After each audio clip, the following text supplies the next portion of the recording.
PC portable pas cher, bon achat ou fausse économie? Le vrai piège d'un PC portable pas cher, ce n'est pas son prix. C'est de croire qu'une machine très abordable pourra suivre un usage qui va vite s'élargir. Au départ, tout semble simple. Quelques mails, du web, un peu de vidéo, 2 ou 3 documents. Et puis, très vite, on ajoute de la visio. Plus d'onglets, du cloud, parfois un peu de retouches, un second écran, ou des logiciels un peu plus lourds. Le vrai sujet. Du coup, la vraie question n'est pas seulement combien ça coûte. La vraie question c'est quel niveau de contrainte êtes-vous prêt à accepter au quotidien? Parce qu'un portable pas cher peut être un très bon achat, mais seulement s'il est cohérent avec votre usage réel.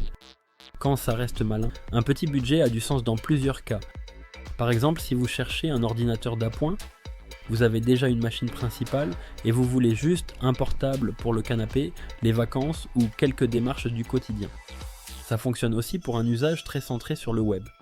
Messagerie, navigation, vidéo, documents en ligne, un peu de visioconférence.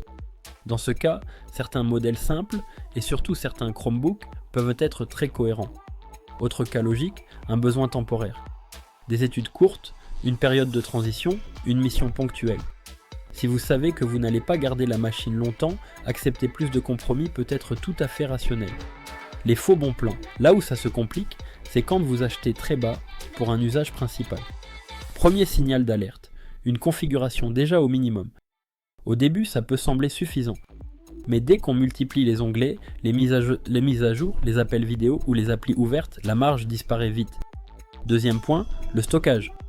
Un espace trop limité peut transformer l'usage quotidien en gestion permanente. On supprime, on trie, on branche un disque externe. Ce n'est pas forcément dramatique, mais ce n'est plus confortable. Troisième erreur fréquente, oublier l'écran. On regarde le processeur, mais on oublie que l'écran, c'est ce qu'on a sous les yeux pendant des heures. Sur un portable à petit prix, un affichage basique peut vite fatiguer sur la durée. L'expérience au quotidien. Et il n'y a pas que la fiche technique.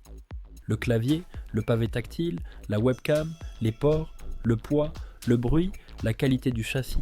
C'est souvent là que se joue la différence entre un portable acceptable sur le papier et une machine agréable à vivre. La vraie fausse économie, c'est souvent ça. Un ordinateur qui fonctionne, oui, mais qu'on n'a pas envie d'utiliser longtemps. Le budget qui change tout, sur le marché du neuf, tous les paliers ne se valent pas. En dessous d'environ 250 à 300 €, il faut acheter en connaissance de cause. C'est surtout pertinent pour un usage ultra simple, secondaire ou très web.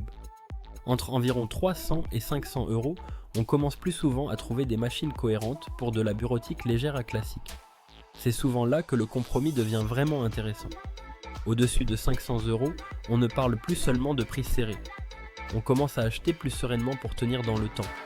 Le bon réflexe. Avant de cliquer, regardez au moins 4 choses. La mémoire vive, le stockage, l'écran et le système. Parce qu'un Chromebook peut être très malin pour certains profils, mais beaucoup moins pertinent si vous avez besoin d'applications Windows précises. En clair, le bon pas cher, ce n'est pas le moins cher possible. C'est celui qui correspond à votre usage sans vous pousser à racheter trop tôt. Pour comparer rapidement les modèles vraiment positionnés sur le petit budget, allez voir la sélection de PC portables pas chers sur Comparer Malin.